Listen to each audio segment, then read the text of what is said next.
महाराष्ट्र में एनसीपी, शिवसेना और कांग्रेस की सरकार है, लेकिन शिवसेना और एनसीपी दोनों मिलकर कांग्रेस को महाराष्ट्र से भी खत्म करने पर तुले हैं।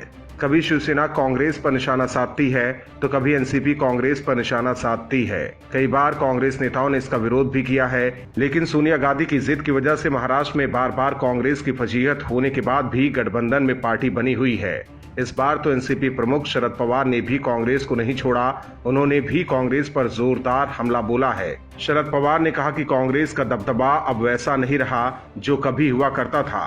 पवार ने कहा कि एक समय था जब कश्मीर से लेकर कन्याकुमारी तक कांग्रेस थी, लेकिन अब ऐसा नहीं है। उन्होंने कहा कि 2024 के लोकसभा चुनाव में ममता बनर्जी के एकजुट विपक्ष का चेहरा होने के बारे में बताया गया तो कांग्रेस के लोग कहते हैं कि उनके पास राहुल गांधी हैं। पवार ने चुटकी लेते हुए कहा कि सभी दल, खासकर कांग्रेस के सहयोगी, अपने नेतृत्व पर अलग रुख अपनाने को तैयार नहीं है। वहीं पवार के इस बयान के बाद महाराष्ट्र कांग्रेस ने पलटवार किया है। महाराष्ट्र कांग्रेस के अध्यक्ष नाना पटोले ने पवार को जवाब दिया है। पटोले ने नाराजगी जताते हुए कहा कि जिन लोगों को कांग्रेस ने सत्ता दी थी उन्होंने ही कांग्रेस पर हमला किया।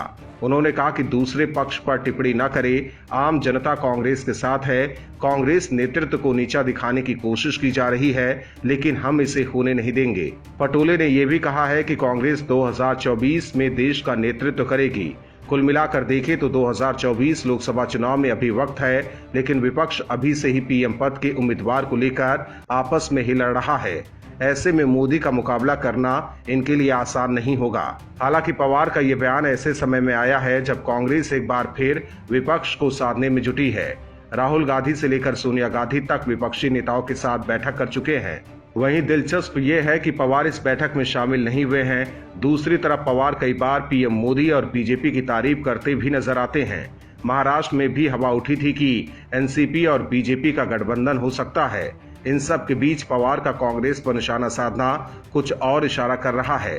क्या एनसीपी और शरद पवार भी नहीं चाहते हैं कि 2024 में विपक्ष कांग्रेस के नेतृत्व में चुनाव लड़े? अगर पवार कांग्रेस को झटका देते हैं तो राहुल गांधी का प्रधानमंत्री बनने का सपना हमेशा के लिए अधूरा रह सकता है और कांग्रेस पार्टी खत्म होने के कगार पर पहुंच जाएगी।